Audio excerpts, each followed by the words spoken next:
ये अडानी के ऊपर मुकदमा चलाना चाहिए। ये कैसे कह सकता है कि ये भारत पर हमला है? खरीदा तुमने, फायदा तुम्हें, सारी चीज तुम्हें, उसमें आम जनता का क्या फायदा हुआ? आम जनता को तो और नुकसान हुआ। चैनल चलाएंगे नहीं, चैनल को खरीद रखा ऑलरेडी।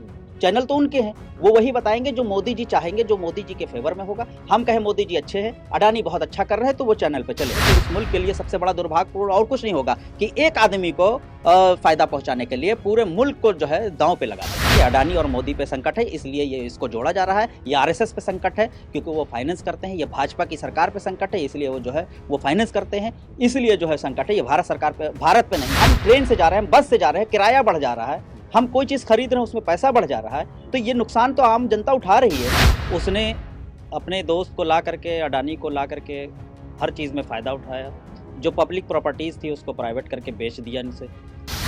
एक आम पब्लिक, जो हम टैक्स, अगर माचिस की तीली भी खरीदते हैं तो हमको टैक्स देना पड़ता है, और हमसे ये कहा जाता है कि तुम लोग बाहरी हो। गौतम अडानी को इस देश से बाहर ना निकलने दिया जाए, इनको जाने ना दिया जाए, पासपोर्ट जब्त किया जाए, और एक एक पैसा जो इन्होंने प्राइवेट जो सारी चीज़ें खरीदी थी उसको दोबारा से पब्लिक प्रॉपर्टी को सरकार को सौंपनी चाहिए। अगर हमारे पास पैसा आ जाए, 1 करोड़ रुपया भी आ जाए, तो आईबी और बहुत सारे जो है बैंक हमारे यहाँ पहुँच जाएंगे। कहाँ से आया? और जिसके साथ मोदी जी है तो उनकी किसी की हिम्मत नहीं। मॉडल और देश का विकास करने के नाम पर सत्ता में आई भारतीय जनता पार्टी की सरकार में अगर किसी शख्स ने सबसे ज्यादा तरक्की और विकास किया है तो उसका नाम है गौतम अडानी। जिस तरह मोदी की लोकप्रियता बढ़ती चली गई और भाजपा एक के बाद एक सूबे को जीतती चली गई, उसी तरह गौतम अडानी तरक्की करते चले गए। लेकिन पिछले 72 घंटों में आई हिंडनबर्ग की रिपोर्ट ने अडानी के पर ऐसा प्रहार किया कि वो पहले विश्व के टॉप 10 अमीरों की लिस्ट से गायब हुए और लगातार उनके शेयरों में गिरावट दर्ज की जा रही है। आपको याद होगा कि किसान आंदोलन के दौरान भी गौतम अडानी पर आरोप लगे थे कि इन्होंने सरकार से साठगांठ करके पहले ही अपने साइलो सेंटर बनवाए हैं और जहां इनके भंडारण की व्यवस्था की जाएगी, और कृषि कानून अडानी को फायदा पहुंचाने के लिए लाए गए हैं। वो एक अलग विषय है, लेकिन हमारे साथ बात करने के लिए यहाँ पर मौजूद हैं अलीगढ़ मुस्लिम यूनिवर्सिटी के पूर्व छात्र संघ अध्यक्ष फैजुल हसन। ये भी उन आंदोलनों में शामिल रहे हैं जो आंदोलन इस देश के किसानों ने अडानी के खिलाफ किए हैं, कृषि कानून के खिलाफ किए हैं। इन्हीं से जान लेते हैं कि अडानी का जो पूरा गेम है ये क्या है। बहुत शुक्रिया वसीम भाई, और इस चैनल का धन्यवाद का शुक्रिया। इस बात पे देखिए, गौतम अडानी तो अब आए हैं, जब से मोदी सरकार आई है खास करके। वो हमेशा, मेरे ख्याल से अगर कहा जाए तो इस देश सिर्फ मुसलमानों के लिए नहीं है, पूरे मुल्क के लिए नुकसानदेह साबित हुई है। उसने अपने दोस्त को ला करके, अडानी को ला करके हर चीज़ में फ़ायदा उठाया। जो पब्लिक प्रॉपर्टीज़ थी उसको प्राइवेट करके बेच दिया इनसे, वो सबसे ज़्यादा नुकसान हुआ। एक आम पब्लिक, जो हम टैक्स, अगर माचिस की तीली भी खरीदते हैं तो हमको टैक्स देना पड़ता है, और हमसे ये कहा जाता है कि तुम लोग बाहरी हो, विदेशी हो, या किसानों से उनको तरह तरह के नाम दिए गए, सरदारों को अलग से नाम दिया गया, और बल्कि बहुत सारी चीज़ों को दिया गया। तो इस मुल्क का बहुत नुकसान किया मोदी ने और अडानी ने मिल करके। तो अब जब देख रहे हैं कि इस तरह जो उनका हिंडनबर्ग की रिपोर्ट आई सामने, जो लोग उनको फेवर करते थे, जो लोग सपोर्ट करते थे और उनको बचाने की कोशिश करते थे कि अडानी जो कर रहा है वो बहुत अच्छा कर रहा है, प्राइवेट हो जाएगा तो बहुत सारी चीज़ें अच्छी हो जाएंगी।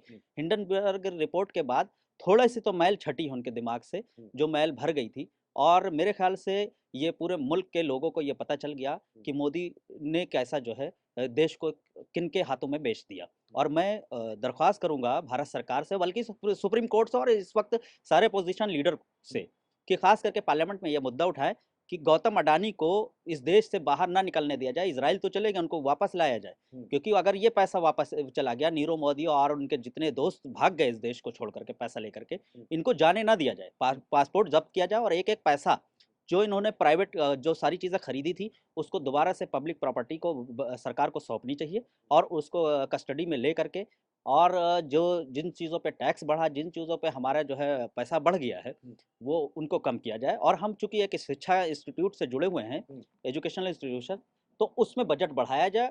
आज बजट पेश हुआ है, लेकिन शिक्षा में उस तरह का बजट नहीं है जो हम लोग एक्सपेक्ट कर रहे थे कि शायद हो सकता है। नहीं, तो बजट में भी आएंगे, बजट में भी आएंगे। उससे पहले ये बता दीजिए, जब ये हिंडनबर्ग की रिपोर्ट आई तो भारतीय जनता पार्टी के नेताओं और कुछ एक विशेष जो एंकरों की जमात है, उन्होंने कहा कि ये हमला जो है ये सिर्फ अडानी पे नहीं है, ये भारत पर हमला है। खुद अडानी ने की जो फर्म है, ठीक है, अडानी ग्रुप, उसने भी बाकायदा ये बयान दिया कि यह हमला भारत पर हमला है। कैसे देखते हैं इसको? पब्लिक प्रॉपर्टी को अगर हम खरीद लें, एक सरकारी ज़मीन को खरीद करके और हम प्राइवेट खरीद करके और हम कहें कि ये जो है स्टेट पर हमला है, ये भारत पर हमला है, तो ये बहुत अफ़सोस की बात है। जो लोग ये बात कर रहे हैं, वो इस देश के साथ जो है बहुत अन्याय कर रहे हैं और इस पे सारी पब्लिक को बोलना चाहिए कि ये पब्लिक प्रॉपर्टी को जिस तरह प्राइवेट करके और इन लोगों ने अब भारत पे हमला बता रहे हैं, ये बहुत ही निहायत शर्मनाक बयान है जो अनकॉन्स्टिट्यूशनल है बल्कि। इस पे मुकदमा भी होना चाहिए भारत सरकार को, इस पे मुकदमा जो लोग ये कर रहे हैं। ये अडानी के ऊपर मुकदमा चलाना चाहिए। ये कैसे कह सकता है कि ये भारत पर हमला है?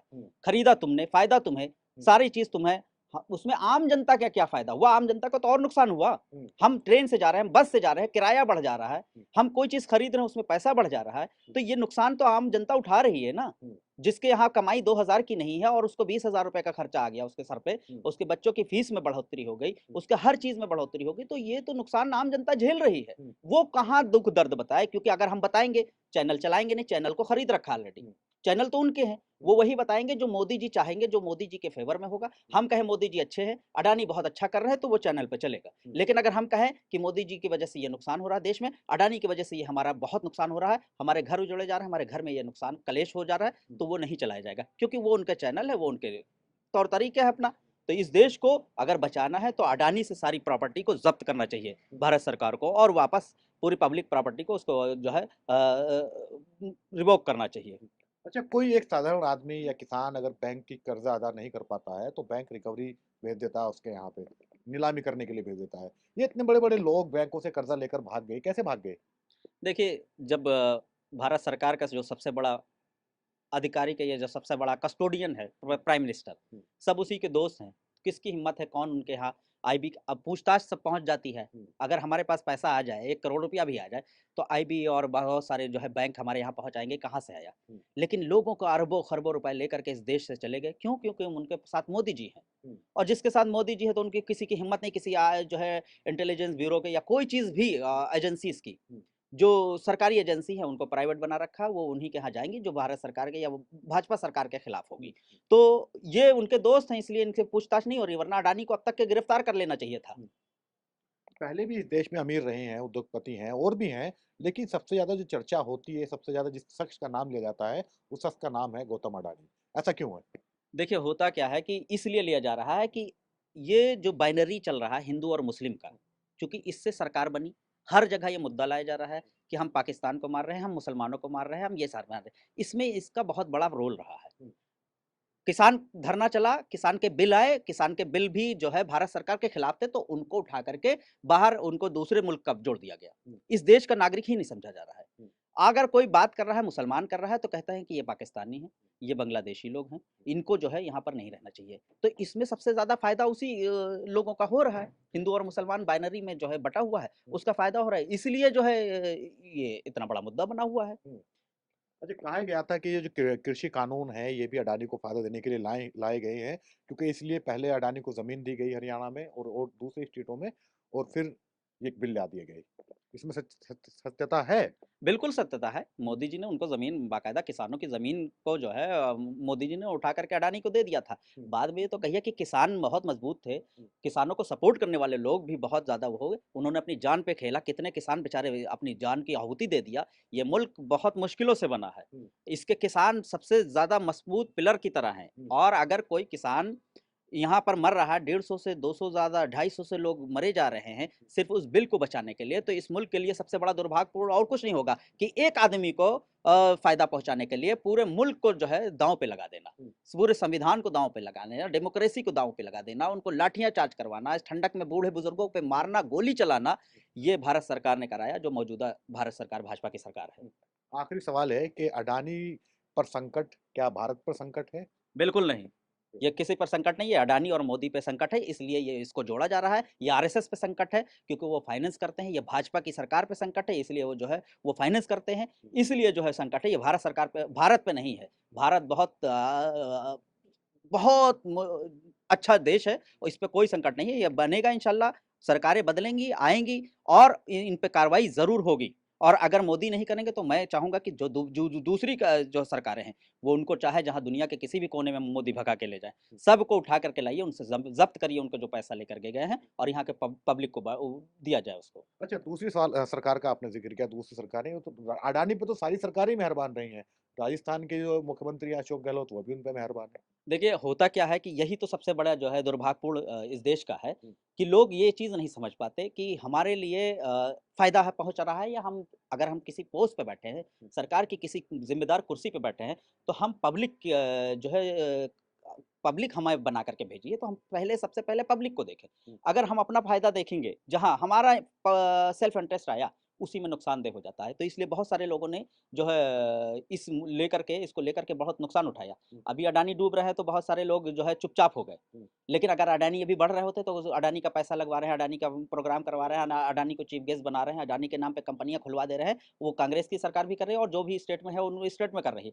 ये सब चीज़ों को सोचना पड़ेगा और इसको बैठ कर के हमसे बहुत ज़्यादा उनके लोग जो है हमसे ज़्यादा अच्छे सजेशन देने वाले लोग बैठे हैं उनके पास। उनसे पूछना चाहिए कि अडानी नुकसानदेह क्यों है इस देश के लिए? पब्लिक के लिए क्यों नुकसानदेह है? ऐसे लोगों का साथ लेना, ऐसे लोगों का पैसा लगाना जो डूबता हुआ जहाज़ है बिल्कुल और जहाँ पर गए हैं भाग करके वो भी एक डूबता हुआ जहाज़ है और गए हैं इसका पैसा इससे पहले कि ये और कहीं भाग करके जा करके शरण ले लें, सारा पैसा ले जा करके इनको फ़ौरन गिरफ्तार करना चाहिए, इनका जो है पासपोर्ट ज़ब्त करना चाहिए, भारत से बाहर नहीं जाने देना चाहिए। सैमुअल जॉनसन ने कहा था कि राष्ट्रवाद सरफरों की आखिरी शरण स्थली है।